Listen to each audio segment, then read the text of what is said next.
Со спроведување на полициска акција односно вршење на контрола на возачи кои возат под дејство на алкохол, се зголемува и можноста да се воспостави поголема безбедност при патување, односно создавање на ред по патиштата и улиците ширум државата.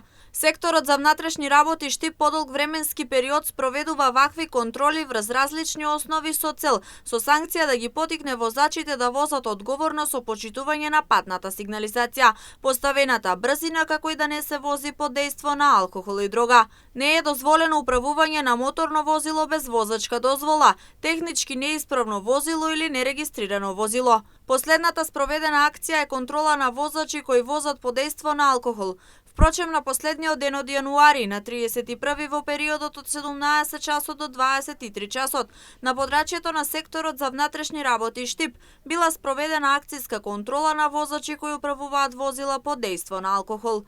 Од извршената контрола било констатирано дека 9 возачи управувале возила под дејство на алкохол и тие биле исклучени од сообраќај. Времено или им биле одземени возачките дозволи и им биле изготвени прекршочни платни налози. Санкционирани биле 42 останати прекршоци. Се уште важи одредбата за поседување на зимска опрема во автомобилите и истата ќе трае до 15 март годинава. Препораките да се вози внимателно не изостануваат секојдневно, а и санкциите доколку истите не се почитуваат.